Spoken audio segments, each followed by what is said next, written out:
नमस्कार, मैं अनिल पुसतकर, स्वागत है आपका ग्लिट्स.इन में। बात करते हैं खरी-खरी, बात करते हैं बलात्कार की, बात करते हैं आईएएस की और बात करते हैं एनजीओ की और बात करते हैं एक ऐसे मामले की जो कलेक्टर के तबादले के बाद सामने आया।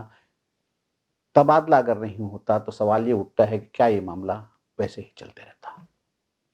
बेहद विवादास्पद मामला, बेहद चर्चित मामला और पूरे प्रदेश में अभी एक ही बात की चर्चा है कि कलेक्टर जनक पाठक ने ऐसा क्यों किया? कलेक्टर जनक पाठक के खिलाफ एक एनजीओ की संचालिका ने दुष्कर्म की रिपोर्ट लिखा दी। मामला दर्ज भी हो गया और उनके खिलाफ कार्रवाई की सारी प्रक्रिया भी शुरू हो गई। सवाल ये उठता है कि अगर जनक पाठक का तबादला मान लीजिए नहीं होता, वो वहीं रहते, तो क्या यह सब ऐसे ही ढका छुपा रहता? सारे मामले जो सामने आते हैं तबादले के बाद सामने आते हैं, साल भर बाद सामने आते हैं, कोई 2 साल बाद सामने आता। आखिर ये जो है, अगर कोई आपके साथ गलत काम हो रहा है तो उसकी तत्काल प्रतिक्रिया क्यों नहीं होती?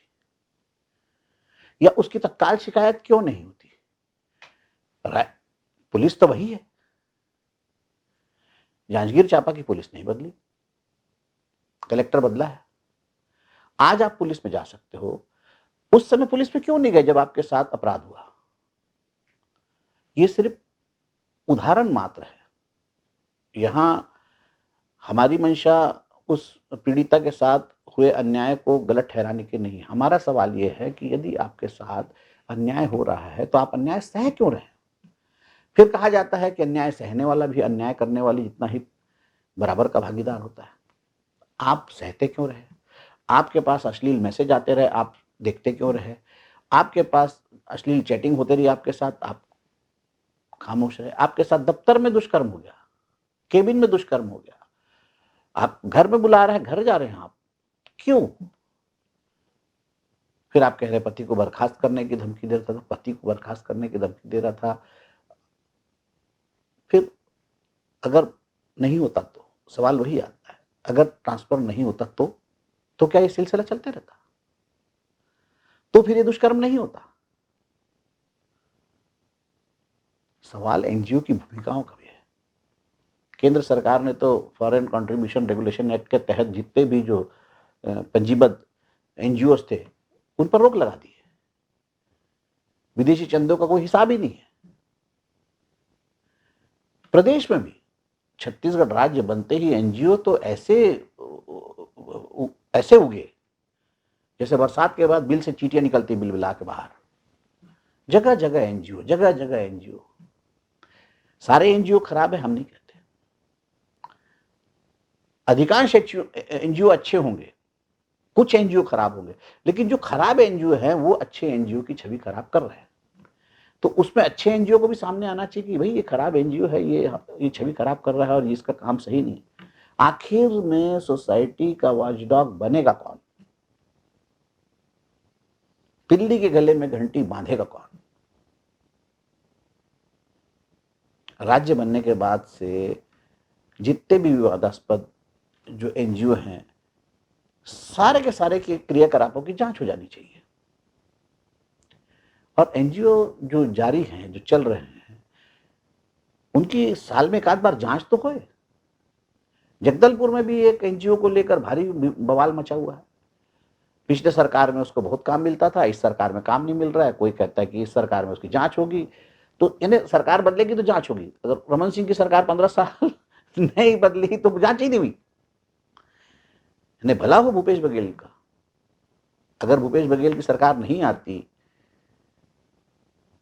तो फिर एनजीओ की जांच ही नहीं होती या कलेक्टर का तबादला ही नहीं होता। तो क्या सब ऐसे ही चलते रहता? यानी 15 साल में रमन सिंह की सरकार में जो चल रहा है वो अभी भी ऐसे ही चलता अगर सरकार नहीं बदलती तो ये है क्या? क्या इसमें चुपचाप खामोश रहकर उस महिला का एक कलेक्टर के द्वारा किया है नहीं किया है ये अदालत तय करेगी। हम उसे दोषी या अपराधी करार नहीं दे रहे हैं। हमारा ये कहना है कि पीड़िता ने जो आरोप लगाए हैं उसको वो चुपचाप क्यों सहते चले आ रही थी? क्या ये अपराध को बढ़ावा देना नहीं है? और अगर बात वहीं आती, ट्रांसफर नहीं होता, तो फिर आप खामोश रहते, फिर जनक पाठक पर आरोप लगते। तो ये तो बहुत आसान हो गया है कि कोई हटा है और आरोप लगा दो।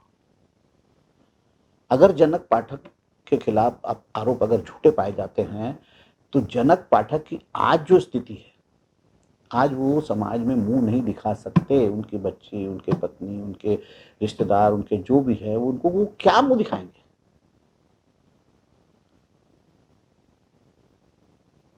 हम जनक पाठक का पक्ष नहीं ले रहे। अगर अपराधी हैं तो उनको सजा होनी चाहिए, लेकिन सवाल यहीं पे आता है कि इस प्रदेश में जब कानून व्यवस्था का जब डंका पिट रहा है, सब कह रहे हैं कि राम राज है, तो फिर किसी भी अपराध के दर्ज होने में देरी क्यों होती है? और जिस अपराध के दर्ज होने में देरी हो, उसे तो शक के नजर से देखा ही जाएगा। अपराध दर्ज कराने में, रिपोर्ट दर्ज कराने में, शिकायत दर्ज कराने में 1-2 दिन की देरी समझ में आती है।